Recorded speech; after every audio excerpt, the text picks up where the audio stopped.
नमस्कार विद्यार्थी मित्रांनो, मी Rohini madam, IT computer Pandharpur. आज आपण MSCIT न्यू इरा 2025 मधील MKC इरा मधील सेशन नंबर 21 पाहणार आहोत। सेशन नंबर 21 ला क्लिक करा। 21 मध्ये आपल्याला अगोदर नॉलेज चेक सोडवायचं। ऑफिस स्किल्स ओपन करा। टेस्ट फॉर युअर नॉलेज मध्ये या आणि नॉलेज चेक सोडवा। जे ऑरेंज कंटेंट आहे ते कंपल्सरी ऐका। स्टार्ट ला क्लिक करा। पहिला प्रश्न आहे शेप स्टाईल अप्लाय करण्याकरिता पर्याय क्रमांक 1 shape style group. Excel workbook मध्ये पिक्चर इन्सर्ट करण्यासाठी पर्याय क्रमांक 2 insert tab illustration picture select picture submit. तुमच्या डॉक्युमेंट मध्ये इमेज लोगो ऍड करण्याकरिता पर्याय क्रमांक 1 insert picture. Dash dash tab आणि डॅश डॅश ग्रुप मधून आपण शीट रोज इन्सर्ट करू शकतो। पर्याय क्रमांक 1 home tab cells group. Excel चे एक्सटेन्शन काय आहे? XLSX। पर्याय क्रमांक 3 सबमिट करा। एंड एक्झाम समोर टाइप करा, कन्फर्म करा, ओके करा। पुढे आहेत सिम्युलेशन क्वेश्चन। स्टार्ट करा, नेक्स्ट करा। पहिला प्रश्न आहे शब्दांपेक्षा आयकॉन अधिक मनोरंजक वाटतात। आपल्याला कम्युनिकेशनचा आयकॉन इन्सर्ट करायचा आहे। इन्सर्ट कोणत्या तरी सेल मध्ये सांगितलेला आहे। हा D5 मध्ये सांगितलाय। D5 ला क्लिक, इन्सर्ट आयकॉन्स, इथून कम्युनिकेशनला क्लिक करा। कम्युनिकेशनचा 1 नंबरचा आयकॉन घ्या आणि इन्सर्टला क्लिक करा।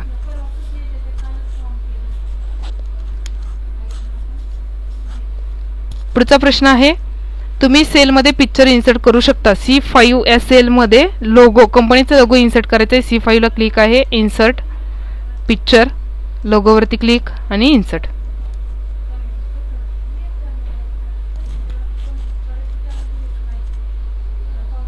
एस करा, एंड एक्झाम टाइप करा, कन्फर्म, ओके। पुढे आहेत सेल्फ पाथ लर्निंग। स्टार्ट करा, प्रोसीड करा, स्टार्ट करा। पहिला प्रश्न आहे मायक्रोसॉफ्ट एक्सेल मध्ये स्पार्क लाईन काय आहेत? याचे उत्तर आहे पर्याय क्रमांक 3 सबमिट। नेक्स्ट, मायक्रोसॉफ्ट एक्सेल मध्ये क्विक एनालिसिस फीचर काय आहे?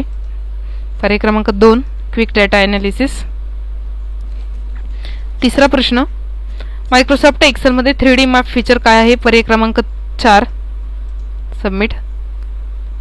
चौथा प्रश्न आहे खालीलपैकी कोणता पर्याय तुम्हाला MS एक्सेल मध्ये तुमच्या शीट वरील टेबल डेटा फॉर्मॅट करण्यास अनुमती देते? पर्याय क्रमांक 3 सबमिट। पाचवा प्रश्न आहे मायक्रोसॉफ्ट एक्सेल मध्ये टेक्स्ट बॉक्स फीचरचा प्राथमिक उद्देश काय आहे? पर्याय क्रमांक 1 सबमिट। एस करा, गो टू होम। पुढे आहे डू इट युअरसेल्फ। स्टार्ट करा, नेक्स्ट। पहिला प्रश्न आहे दाखवण्यात आलेल्या एक्सेल शीट मध्ये ओव्हल शेप इन्सर्ट करा। शेप्स इन्सर्ट करायचे हे आपण सगळं प्रॅक्टिकल मध्ये शिकवलेलं आहे। शीट ओपन होईपर्यंत वाट पहा। तसेच जे विद्यार्थी मित्र चॅनलवरती नवीन आहेत चॅनल सबस्क्राइब करा, व्हिडिओ लाईक करा व तुमच्या मित्रांनाही शेअर करा। इन्सर्ट शेप्स आणि ओव्हल हा शेप घ्यायचा। हा आहे ओव्हल शेप, त्याला इथे ड्रॉ करा। साईडला क्लिक करा आणि प्रश्न सबमिट करा, ओके करा।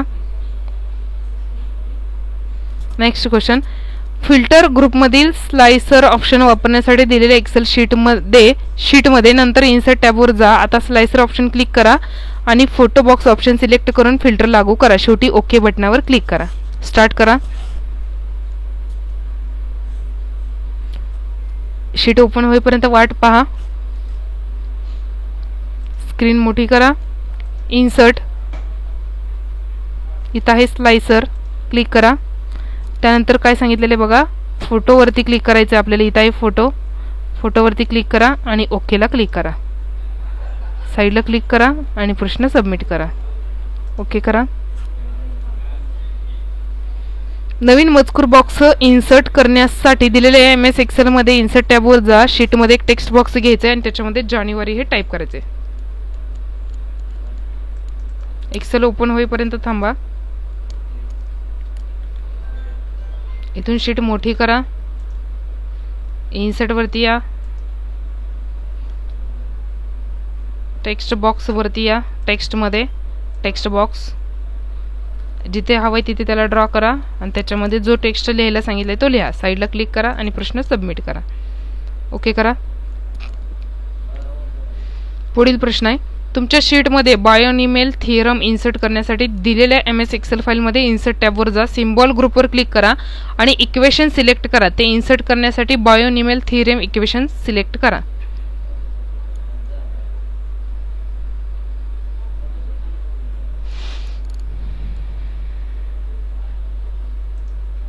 इन्सर्ट इक्वेशन, इथे ते थेरम दिलेला आहे, थेरमला क्लिक करा. तो इथे इन्सर्ट झालेला दिसेल. साईडला क्लिक करा आणि प्रश्न सबमिट करा. ओके करा. दिलेल्या एक्सेल वर्कबुकमध्ये पिवट टेबल वापरण्यासाठी टेबल सिलेक्ट करा. इन्सर्ट ऑप्शनवर जा. आता पिवट टेबल ऑप्शनला क्लिक करा. एक डायलॉग बॉक्स दिसेल. टेबल रेंज चेक करा. नंतर न्यू वर्कशीट ऑप्शन सिलेक्ट करा. ओके वर क्लिक करा.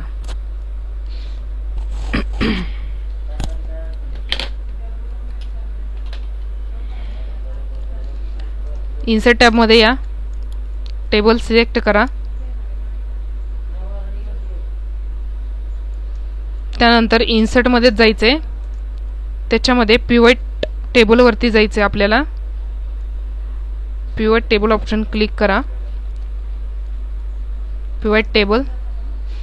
त्यानंतर table range, pivot table option click करा. एक डायलॉग बॉक्स दिसेल. टेबल रेंज चेक करायची. इथे टेबल रेंज काय आलेली आहे. त्यानंतर न्यू वर्कशीटवरती क्लिक करा. इथे ऑलरेडी क्लिक आहे आणि ओकेला क्लिक करा.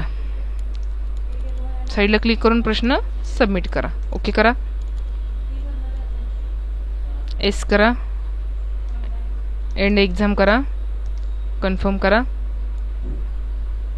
ओके करा. पुढे आहे सेशन कंप्लीशन टेस्ट. स्टार्ट करा. पहिला प्रश्न आहे, मायक्रोसेकंड, नॅनोसेकंड्स आणि पिकोसेकंड छापील आउटपुट मापनाची एकके आहेत. चूक.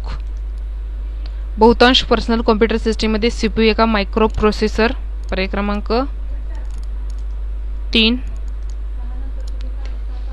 खालीलपैकी मायक्रो प्रोसेसरचे दोन मुख्य घटक, control unit, arithmetic logic unit. पर्याय क्रमांक 2. आणि लास्ट डॅश डॅश या हार्डवेअर घटकाचा उपयोग करून कॉम्प्युटर सिस्टीमचे कार्य नियंत्रित करण्यासाठी केला जातो. पर्याय क्रमांक 3 प्रोसेसर. एस करा. एंड करा. अशा प्रकारे आपला सेशन नंबर 21 इथे संपलेला आहे. पुढील व्हिडिओमध्ये आपण सेशन नंबर 22 पाहणार आहोत. तोपर्यंत आपण थांबूयात. धन्यवाद.